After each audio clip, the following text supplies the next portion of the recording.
नीलाम्बुजश्यामलकोमलाङ्गं सीतासमारोपितवामभागं पाणौ महासायकचारुचापं नमामि रामं रघुवंशनाथम्।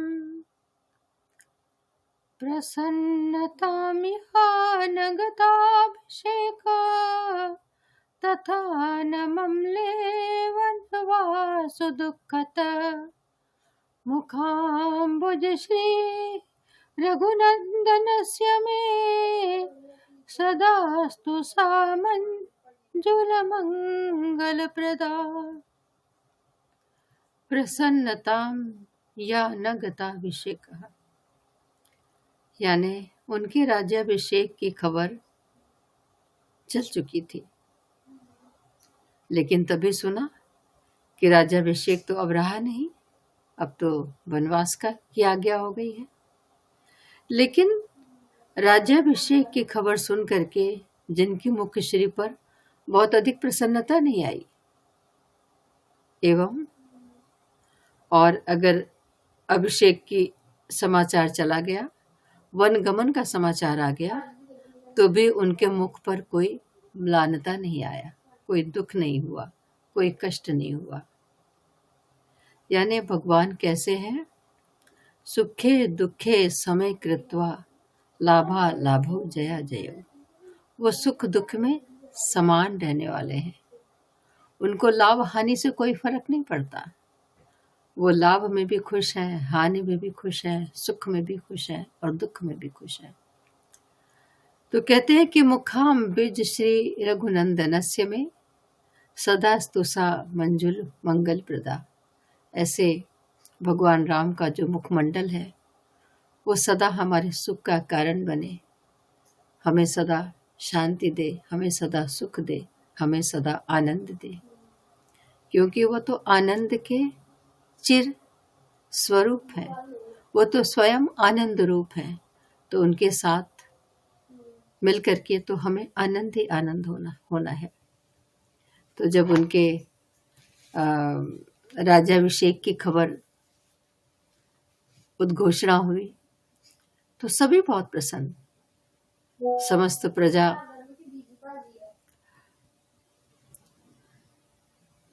खुशी मना रही थी, आनंद का माहौल था, जश्न का माहौल था। अयोध्या नगरी सजाई जा रही थी और एक एक अयोध्यावासी अयोध्या को सुंदर बनाने में, सजाने वाले में लगा हुआ था, क्योंकि एक बहुत ही महत्वपूर्ण घटना घटित होने वाली थी कि भगवान श्री राम का राज्याभिषेक होने वाला था। अभी वो भगवान नहीं है, अभी राजकुमार है। तो राजकुमार का राज्याभिषेक होने वाला था और सही भी था। परिवार के सबसे बड़े पुत्र थे और कहते हैं कि वो राज परिवारों में तो क्या कहने हैं, उनके पास इतने संसाधन होते हैं, उनके पास इतनी सुविधाएं होती हैं। वो चाहते तो अपने राजकुमारों को गुरुगृह में नहीं भेजते, घर पे ही बुला करके शिक्षा दीक्षा कर दी जाती उनकी, लेकिन नहीं, वो रघुनंदन भी गुरुगृह गए और उन्होंने अल्प समय शिक्षा सब पाई और बहुत कम समय में सारी शिक्षाएं ग्रहण कर ली। यानी 15-16 वर्ष की आयु में तो वो शिक्षा ग्रहण करके वापस भी आ गए। और तभी एक घटना और घटी थी उसी मध्य में कि ऋषि विश्वामित्र आए और उन्होंने राजा दशरथ से कहा कि अपने राम और लक्ष्मण को मुझे दे दीजिए, क्योंकि मैंने जिस यज्ञ का संकल्प लिया है उसमें राक्षस बहुत विघ्न डाल रहे हैं। तो उस समय भी राजा दशरथ के मन में बड़ी शंका हुई कि मेरे ये सुकुमार बालक जाकर के राक्षसों से कैसे मुकाबला करेंगे। तब विश्वामित्र ने और ऋषि वशिष्ठ ने उनको समझाया कि जिन्हें आप साधारण बालक समझ रहे हो ना, वो अस्त्र शस्त्र में बहुत निपुण है, वो बहुत श्रेष्ठ धनुर्धारी हैं, तो चिंता मत करो, उन पर ट्रस्ट करो, विश्वास करो। और राम लक्ष्मण ऋषि विश्वामित्र के साथ जंगल में चले गए। उन्होंने यज्ञ की रक्षा की, बहुत सारे राक्षसों का वध किया। और उसी दौरान वो पहुंचे जनकपुरी, मिथिला, और वहां पर सीता का स्वयंवर हुआ और श्री राम का विवाह हुआ। और श्री राम के साथ लक्ष्मण का, भरत का, शत्रुघ्न का, सबका ही विवाह हुआ। तो जनक की पुत्रियों के साथ सबका विवाह हुआ। और विवाह के बाद आनंद पूर्वक सब घर पर आए। और उसी के कुछ समय बाद कैकेयी के भाई युद्धजित अयोध्या पधारे और वो अपने साथ भरत को और शत्रुघ्न को ले गए। तो भरत और शत्रुघ्न अपने ननिहाल, अपने मामा के साथ चले गए थे। और इधर क्या हुआ, राजा दशरथ को लगा कि राम का राज्याभिषेक अब हो जाना चाहिए, क्योंकि उन्हें लगा कि मैं अशक्त हो गया हूँ और राज्याभिषेक अब जरूरी है। तो भगवान राम का राज्याभिषेक की उद्घोषणा हो गई और राज्याभिषेक की तैयारी शुरू हो गई। तभी क्या हुआ कि कहते हैं ना कि घर में अगर एक मंथरा हो तो घर का पूरा वातावरण समाप्त कर देती है। तो वहां भी राजमहल में एक मंथरा थी जिसने सारे बने बनाए खेल को बिगाड़ दिया। और उसने कैकेयी के कान भरने शुरू कर दिए कि देखो, राम का राज्याभिषेक हो जाएगा, कौशल्या राजरानी बन जाएंगी, राजमाता बन जाएंगी, और महाराजा दशरथ का जो तुम लोगों के प्रति प्रेम है वो समाप्त हो जाएगा। वो कौशल्या को ही ज़्यादा प्रेफरेंस देंगे, तो तुम्हारी स्थिति तो सेकंड वाली हो जाएगी। तो इसलिए कुछ ऐसा करो कि भरत को राजगद्दी मिले, क्योंकि यहाँ तो सारे भाई बराबर के हैं, तो छोटे बड़े तो कोई है नहीं, तो तुम क्यों नहीं राजगद्दी मांग लेती भरत के लिए। कैकेयी को बहुत बुरा लगा। कैकेयी ने उसको बहुत डांटा, बहुत ललकारा कि ये तुम क्या अनाप शनाप बक रही हो। राम जैसे उनका बेटा है वैसे ही मेरा भी बेटा है, नहीं, मुझे ऐसा नहीं करना। लेकिन मंथरा ने हार नहीं मानी।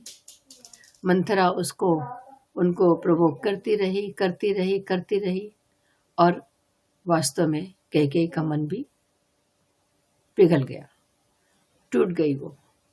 और उसको लगने लगा कि मंथरा जो कह रही है वो मेरे शुभचिंतक है, मेरे पीहर से आई है, मेरे पिता की दी हुई है, वो कभी मेरा बुरा नहीं सोच सकती, वो ज़रूर मेरे भले के लिए कह रही होगी। और मंथरा ने याद दिलाया कि कुछ वर्ष पहले जब राजा दशरथ ने कि आपने एक युद्ध में रक्षा की थी, तब उन्होंने आपको 2 वचन देने का वादा किया था। तो आप उन 2 वचनों को मांग लो। एक वचन से भरत को राजगद्दी मांग लो और दूसरे वचन से श्री राम का वनवास मांग लो, ताकि भरत निष्कंटक होकर के राज्य कर सके। तो कैकेयी को लगा कि हाँ ठीक है, ऐसा करना चाहिए। और कैकेयी ने अपने वस्त्राभूषण उतारे और जाकर के कोप भवन में लेट गई। देखिए, पहले राजमहलों में कोप भवन अलग से बना करते थे, और एक्चुअली ये सही भी है। आज हमारे परिवारों में अगर माता पिता के, पति पत्नी के बीच में कुछ अनबन हुई, कुछ कहा सुनी हुई, तो वो कहा सुनी बच्चों के साथ शेयर नहीं होनी चाहिए, परिवार के अन्य लोगों के साथ शेयर नहीं होनी चाहिए, वो सारा कुछ एकांत में ही होना चाहिए।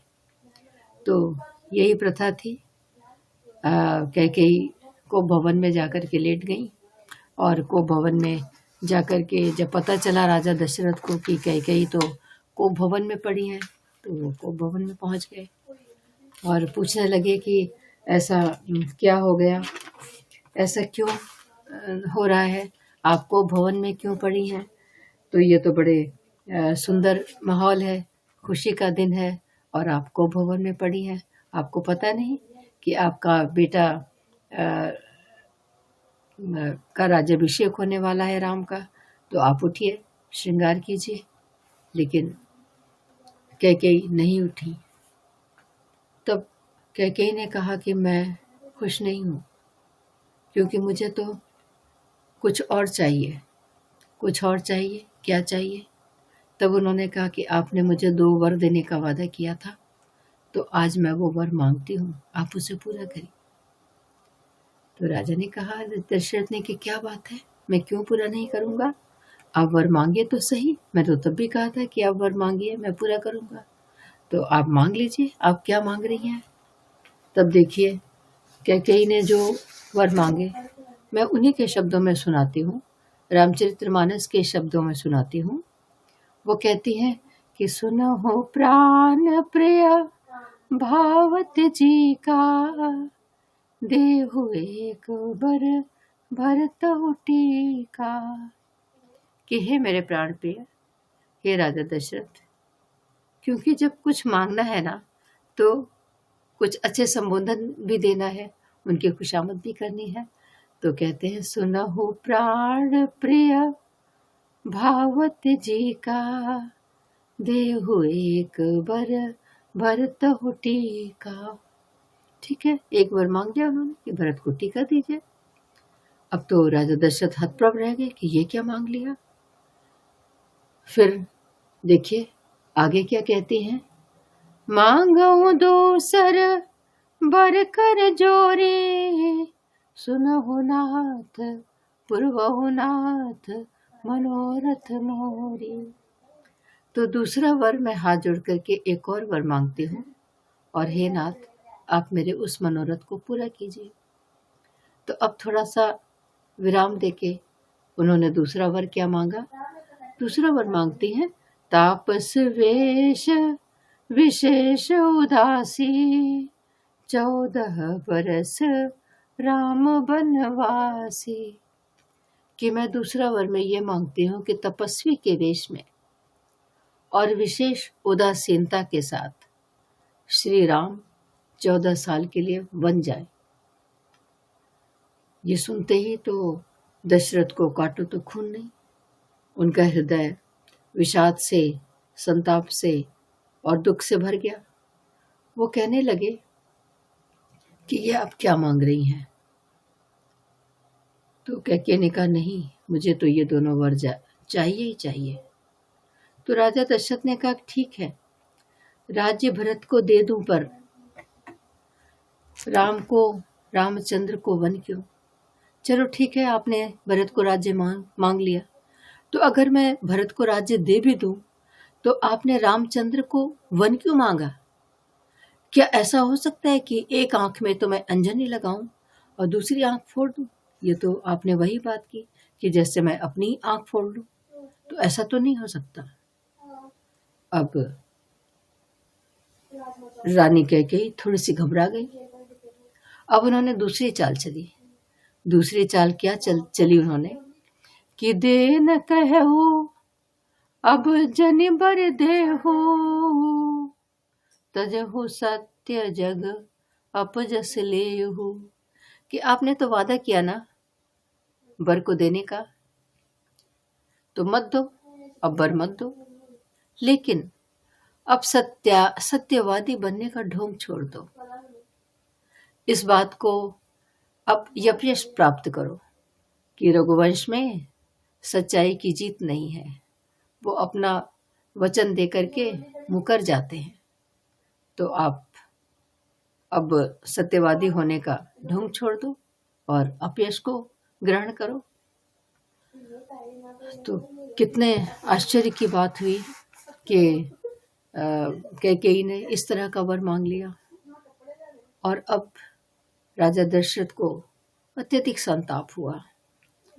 वो वहीं को भवन में पड़े रहे, मूर्छित हो गए, और अगले दिन तक जब देखा दरबारियों ने, सभासदों ने, परिवारी जनों ने कि राजा दशरथ तो आज दरबार में आए ही नहीं, वो तो प्रातः काल उठ जाते हैं, सब क्रिया से निवृत्त होकर के वो प्रातः काल सभासदों के मध्य में आ जाते हैं, तो आज क्या हुआ? खोज खबर ली गई तो पता चला कि राजा दशरथ तो बेहोश पड़े हैं। राजा दशरथ ने राम को बुलाया और कहा कि बेटा, आप मुझे कैद में डाल दीजिए, आप मुझे जेल दे दीजिए, मुझे बंधक बना लीजिए, लेकिन कैकेयी का कहा मत मानिए। आपका ही राज तिलक होना है, आप ही राजा बनोगे। अगर आप ऐसा करते हो तो मुझे कोई दोष भी नहीं लगेगा, मेरा अपयश भी नहीं होगा। लेकिन राम ने कहा, नहीं पिताश्री, अगर माता की आज्ञा है तो मुझे ये माननी पड़ेगी, क्योंकि आपके वचनों की रक्षा तो मुझे करनी ही पड़ेगी। तो वो वन जाने को तैयार हुए। कैकेयी ने वलकल वस्त्र ला करके दिए। तभी सीता माता भी वहाँ पर आ गई, कौशल्या भी आ गई, और सीता कौशल्या के बराबर में बैठ गई। अब सीता ये सोचने लगी कि पिता जनक भूपाल मणि, कि मेरे पिता तो राजाओं के राजा है, राजाओं में मणि के समान है, और ससुर भानु कुल भानु, और हमारे ससुर जी भी हैं, वो सूर्य वंश के सूर्य हैं, और पति रवि कुल कौरव विपिन विदुगुण रूप निधान, और मेरे पति भी तो रवि कुल के गौरव हैं, सूर्य वंश के गौरव हैं। तो ये तो कुछ चेंज नहीं हो सकता, पति को तो वन जाना ही है, तो मैं भी उनके साथ जाऊंगी वन। उन्होंने कौशल्या से आज्ञा ली और अपने लिए भी वलकल वस्त्र मंगाए, और वो वन जाने के लिए तैयार हो गई। तो ऐसे पुत्र थे राम, और ऐसे पुत्र वधू थी सीता, कि जो पिता के वचनों के लिए सब कुछ न्यौछावर करने को तैयार थी। उन्होंने छोड़ दिया, विचार कर लिया कि जाना ही है, और वन जाने की तैयारी शुरू हो गई। इधर राजा दशरथ की स्थिति बिगड़ती चली गई, और जब लक्ष्मण ने सुना कि भैया राम वन जा रहे हैं, तो भैया राम अगर वन जा रहे हैं तो लक्ष्मण कैसे नहीं जाते। लक्ष्मण जी भी पहुंचे अपनी माँ सुमित्रा के पास, और सुमित्रा जी से पूछा उन्होंने कि क्या मुझे भैया के साथ वन जाना है, माता आप आज्ञा दीजिए। तो माता कहती हैं, तात तुम्हारी मातु वैदेही, पिता राम सब भात सनेही, कि हे तात लक्ष्मण, तुम्हारी माता वैदेही तो तुम्हारी माँ के समान है, सीता भाभी, और जो राम है वो तो तुम्हारे पिता के समान है, तो इसलिए तुम्हें परेशान होने की आवश्यकता नहीं, तुम जाओ।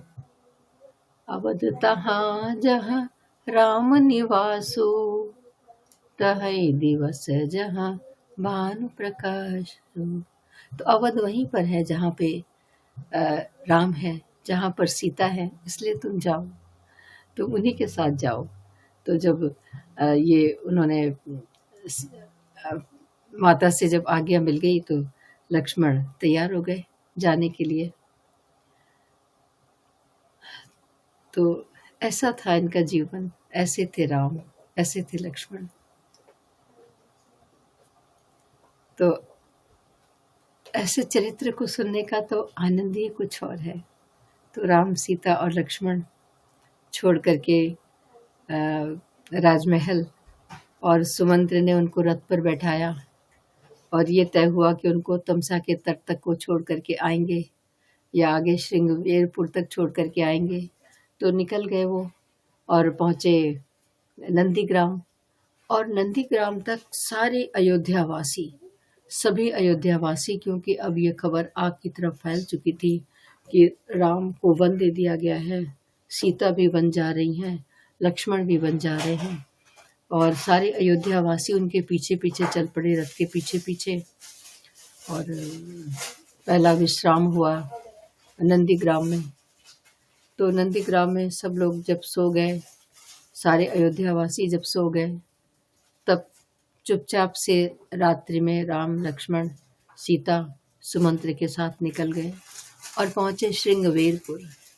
श्रृंगवेरपुर कोल भीलों का स्थान है, जंगल का एक ग्राम है, जहाँ पर निषाद राज रहते हैं अपने परिवार के साथ। तो वो निषाद राज से मिले, तो निषाद राज से बिल्कुल ऐसे ही मिले जैसे अपने भाई के साथ मिलते हैं, जैसे अपने परिवारी जनों के साथ मिलते हैं।